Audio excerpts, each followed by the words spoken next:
What's up, guys? Welcome back to the second business Q&A video. In this video, we're going to talk about the objections that you might get from being a male boudoir photographer when a client calls you up and is kind of hesitant to hire you because you're a guy. So we're going to talk about what happens when they want to bring a friend. Is that okay? Is that not okay? And how to respond to it. We're going to talk about if you're a wedding photographer already and you want to add boudoir to your offerings. Then we're going to finish with whether or not it's a benefit to have video on your boudoir site. So let's get started.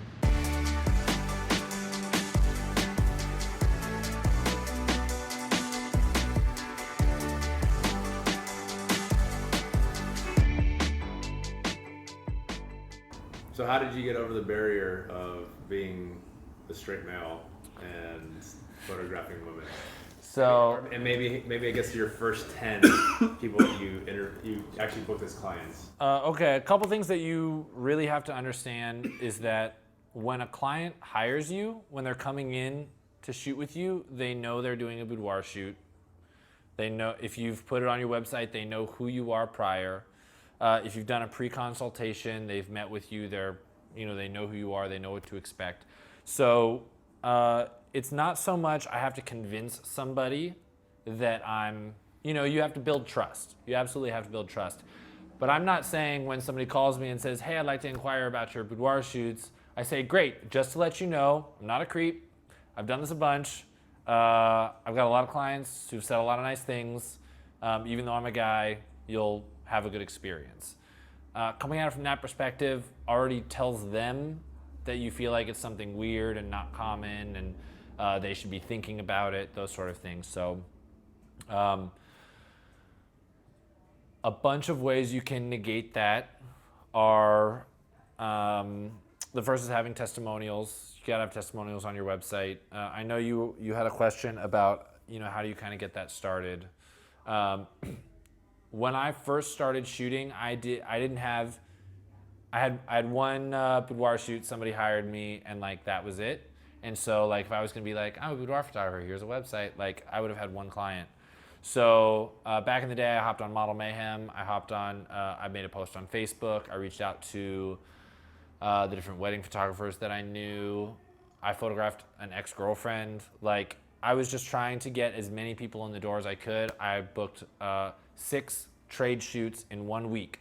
I did a photo shoot every day for 6 days, and then I had 7 clients that I could put up on my website with variety. And I had each of them, "Hey, type out something about what your experience was, and I'll put it on my website." So then I had a couple of testimonials there. So it's not something that you have to be in business for a year, 2 or 3 years to have testimonials. You can create these things really, really, really fast. But you have to put the effort out there. You have to put yourself out there. And I think that's something that can be, a little bit tougher. So on the website, that's a big point of contact. What you're doing is building trust. You're showing them that you are the professional. So if you can have behind the scenes video of you shooting, which you can have a friend come out and shoot with their iPhone, something like that, cut together something that shows "Hey, we're in a bright place.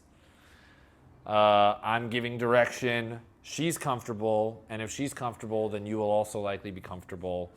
And you can cut that down. It demystifies a lot of the, "Oh, is it going to be somewhere dark? Is he going to try and get me drunk? Is he, is this something he does on a regular? But does he even know what he's doing? Am I going to have to be naked?" A bunch of these things that shout out in their heads. By the way, not just for guy photographers, but for women photographers too. Am I going to have to be naked? Am I going to be comfortable? What does the space look like? Am I going to be the one who's required to do the poses? I don't know how to make a sexy face. What am I going to have to do there? So if you can show them that you're a professional, that you've worked with other women before, that those women have trusted you, that their pictures were good, that they enjoyed their experience, then when they look at your website and absorb all that, when they reach out to message you, the first thing they're probably not going to say is, "So wait a second, you're a guy." Does that make sense? Yeah, no, it does. So it's not so much the battle of, am I a guy photographer? It's more, am I a professional? Yeah. And if they trust that, then they'll trust you more. So that's the first thing. The second thing about being straight versus gay, I I know that like women love having a gay best friend, and when the compliments come from them, it's very non-threatening. So that has its benefits. Being a straight guy, when I first started doing this, I was single. Now I've been dating somebody for a year and a half, so I bring up my girlfriend. If you've got a wife, if you're dating somebody, you can bring up those stories. Those get disarmed. That can disarm them very well. I had one client who came over, and she brought her fiance with her. And he was like, so I'm just going to be honest, like, I'm over here because, like, I'm a little nervous about it, and I'm sure you're great at what you do, and all these wedding planners recommended you, but I just, like, had to meet you first and everything. But you seem like a cool enough guy, like, we'll talk about it and see. And I was like, awesome, like, if you want to hire me, great. If you would be more comfortable with a female photographer, that's great too. Like, I want you to have the best experience. If you get a client that comes in and she's nervous and she's uncomfortable and she's like, I shouldn't have booked this in the first place because I thought I'd be uncomfortable with a guy, like, don't book that client. Say no. Because it'll be worse having them come in and having this negative experience than it would be to just not deal with it in the first place. So I got a text from that woman a couple days later that was like, regardless of what he says, like, I'm going to book you. So she came in. She's getting her hair and makeup done, and she says, oh, Michael, by the way, if my fiance asks, you're gay. And so that was their way of being like, I want to shoot with you, but this is the story I'm going to have to tell him to make him comfortable with it. That almost never happens. I've met a handful of the husbands of women that I photograph. They've all been really grateful. I've found the only time that it's an issue, and if you're on any of the photography Facebook groups, you see this coming from men and women, that they'll get an email, I can't believe you took these pictures of my wife. These are not, the kind of images that whatever. And the woman is like so excited, and she's like, I can't believe I'm actually doing this. I love these pictures. I can't wait to show them. And it ends up being a bad experience in their relationship. So that's not a guy or a girl thing. But I found that if a couple has a strong relationship, it's a positive thing. If they're on the rocks, it can be a negative thing, because there's that thing of trust, like, who did you shoot with? What were these pictures really for? Those sort of things. But I found that when a couple is solid, this is more often than not a positive experience, and I haven't gotten any angry letters, from anyone. I got one from a girl who was like 19, and it was a trade shoot, and he was a controlling boyfriend, and so that had nothing to do with me or the experience that I was giving or that I was a guy. It had to do with their specific sort of broken relationship. So that's not something that I really worry about or I really touch on. If anything, I talk about the husbands or fiancés a lot during the shoot. It disarms them that person keeps coming up in conversation. We're doing this for you and for him. We're doing this for you and your partner. What does he, how does he like your hair to be worn? Which outfit is his favorite? Those sort of things, so that those are really more in the forefront than me taking their picture. That makes sense. It sounds like I keep interrupting. I haven't let you talk. I'm sorry. Okay. Like, it sounds like from what you're saying, it sounds like it's just you, the makeup artist, and the mod or the client, and that's basically it. So I'm sure a fiance or a boyfriend has come up and said, "Hey, I want to be there during the shoot." How do you? I'm assuming you kind of try to diffuse that. Yeah. So honestly, after Miranda finishes hair and makeup, she's gonna leave. So my hair and makeup artist doesn't stay. 98% of my shoots, it's just me and the client. Now, I have a clause in my contract, which absolutely everyone should have, guy or girl, that says when you sign this contract, you understand that it's a boudoir shoot. You understand what you're signing up for. You can't sue me for sexual harassment, or that I asked you to get in a certain pose, or that I took your picture. So that protects you legally from anybody kind of trying to take advantage of the situation. Or maybe when she gets home and her husband says, what the hell is this? What did he try and get you to do? We're going to sue him. You can't because, or they can't because they've entered into this contract knowing that this is what we're shooting. So whether or not they've got somebody here, I've got rules on the friends. So the first rule is they've got to be positive. They've got to be, you go girl, you look hot. So and so is going to love that picture. Those sort of things. So that's the first one. If they're constantly commenting on that bra doesn't fit you, this isn't, I think your makeup's too heavy, your hair, whatever, that person leaves. So I won't let them be there for the shoot. So the first thing is that they're positive. The second thing is they don't try to direct. So some friends will get really excited. And they'll be like, ooh, you should do one like this one I saw on Pinterest. And I'm like, you're not allowed to do that. So these are all things that I tell them before they come in. So they say, can I bring a friend? And I say, yes, assuming these things take place. Otherwise, they can just go downstairs and read a book or whatever. I'm not like, you can't be here, but I'm like, for this shoot, I want them to have the best pictures possible. It's going to be just me and them. This other photographer I know, he does this thing. He's like, you can stay downstairs. Like, there's no doors between them. Like, if somebody screams, you can hear them. Like, it's fully safe. But just for their own. And the third thing is that they feel more comfortable, that they're not more nervous. Somebody brings a sister, or somebody brings a friend or something. They're not used to walking around in underwear around that person. They can feel kind of awkward, getting into the poses and doing the pictures that are really sexy in front of this person. So sometimes it's more comfortable for them to be just the two of us. You might think it'd be the opposite. Well, wouldn't they feel safer? Wouldn't they feel more comfortable if they had somebody? Sometimes, but sometimes it's easier to do a pose like that, or to give those looks into the camera when it's somebody more anonymous that you're only seeing once, than it is to have your best friend or your sister or your somebody. So those are my rules on whether or not you can bring somebody. I've never let a husband or a boyfriend be upstairs during the shoot.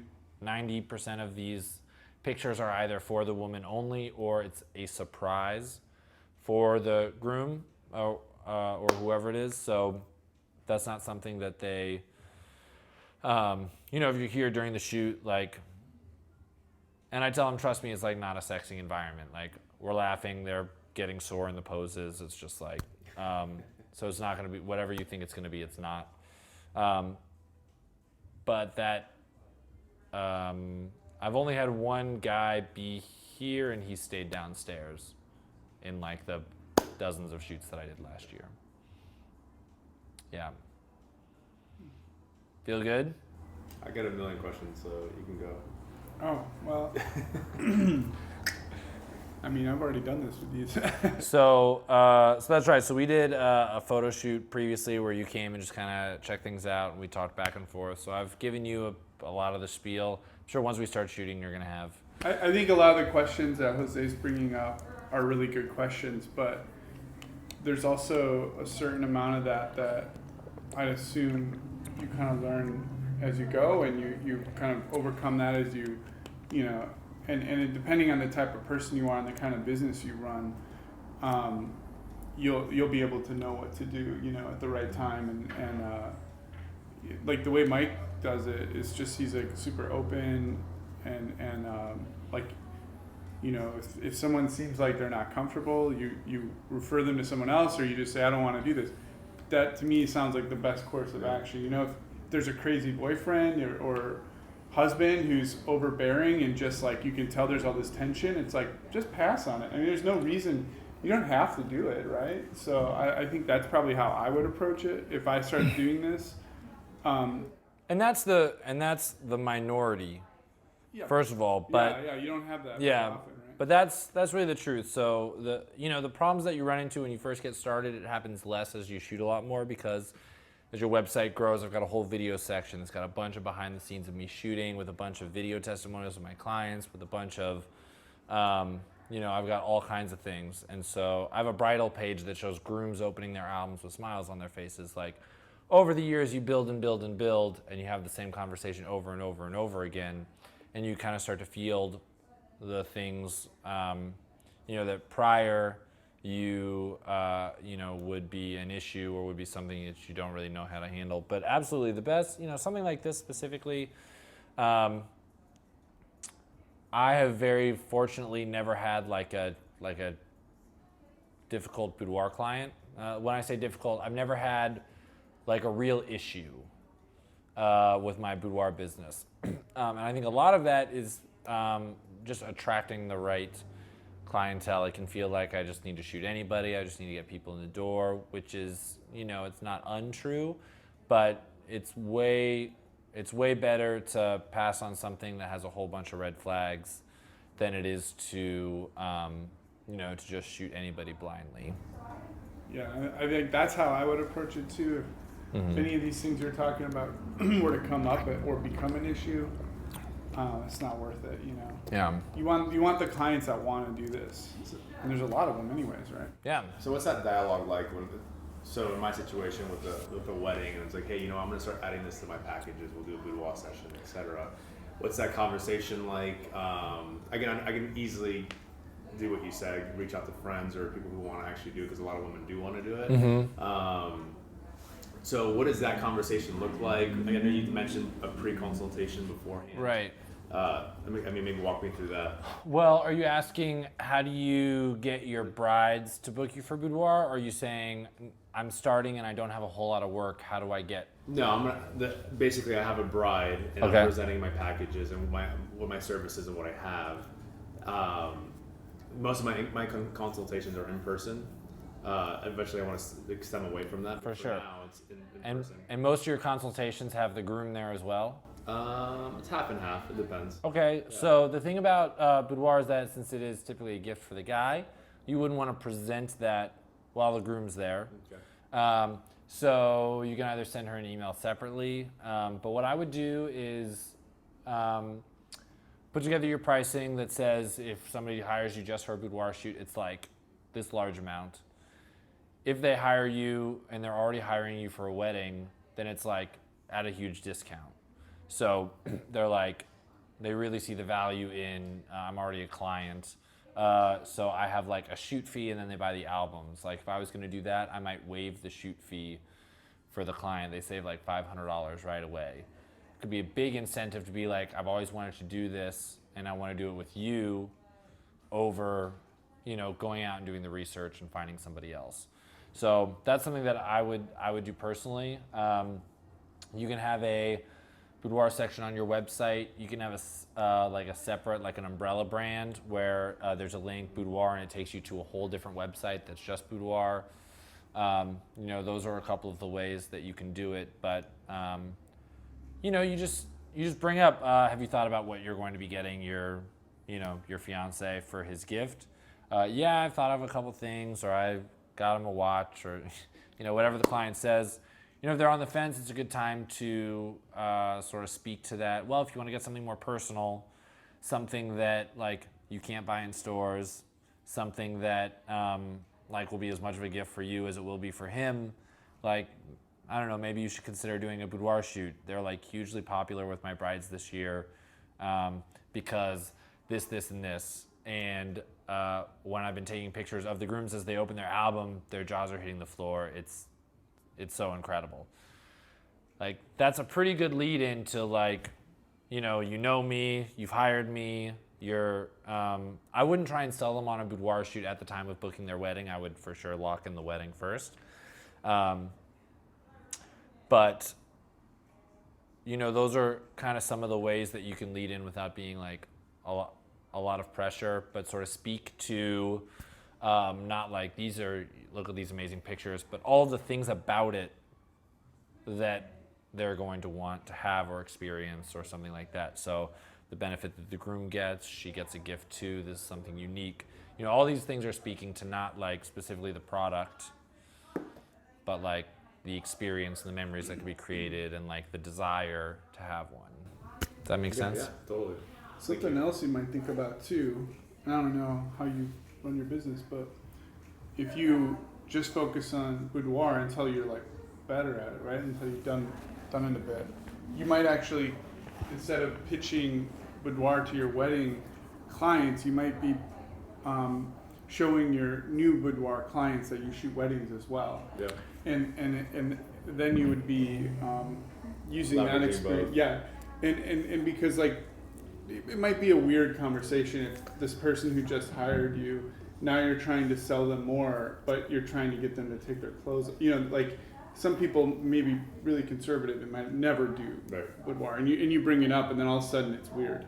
So, This client of yours, right? So a couple things that's different about boudoir than weddings is weddings you're usually booking about a year out. Yeah. Boudoir you're usually booking 3 months out. So if a client comes to you for boudoir, I've never had a client come to me for boudoir and not yet, if they're a bride and then not had a wedding photographer yet, because it's so close to their wedding date.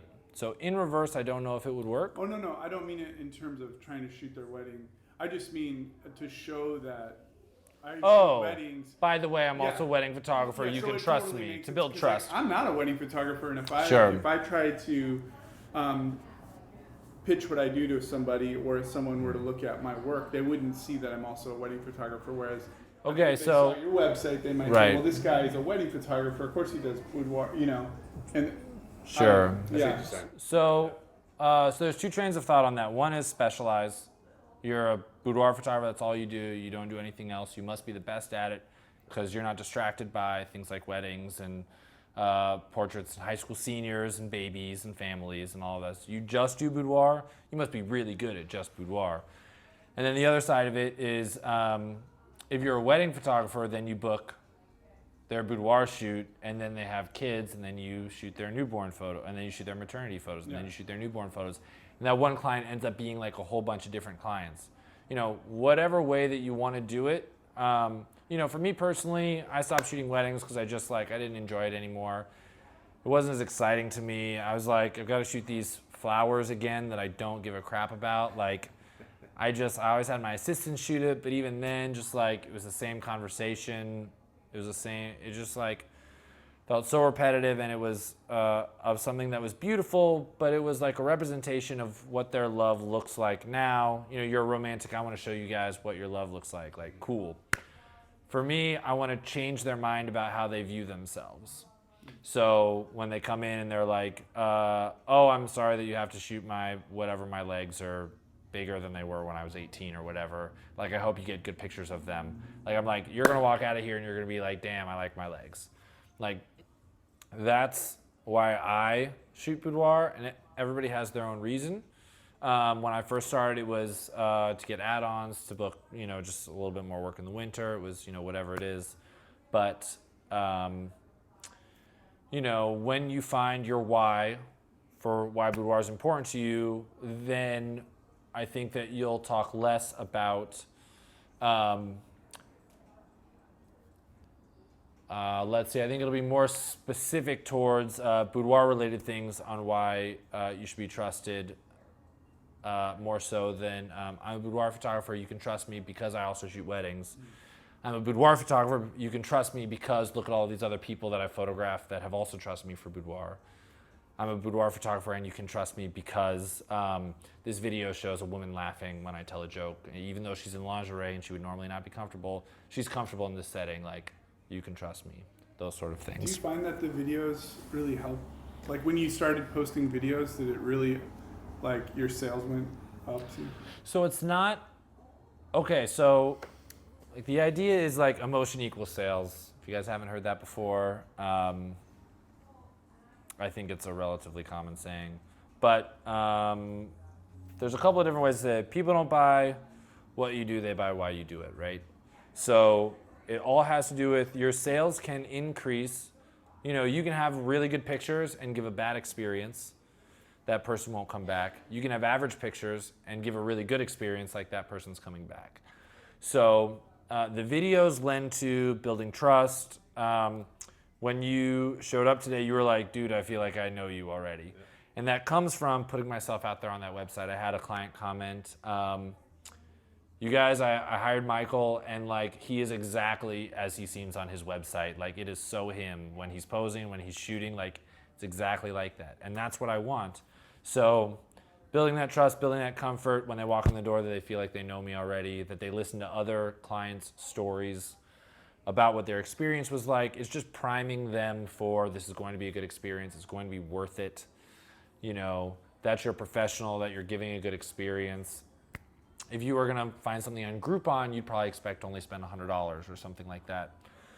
So leading up, once they get attached to your brand enough, they're willing to spend more for that brand. The reason why, I don't know if we can say it, but Dunkin' Donuts or Smart Water, whatever it is, can charge more is not because our water's that much different. It's because of the label that's on the water, right? Yeah. So the videos have helped build trust. They've helped show the experience. They've demystified what it's actually like to shoot with me.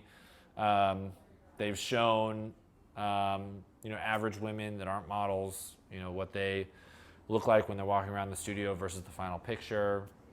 So yeah, it's been invaluable, for sure.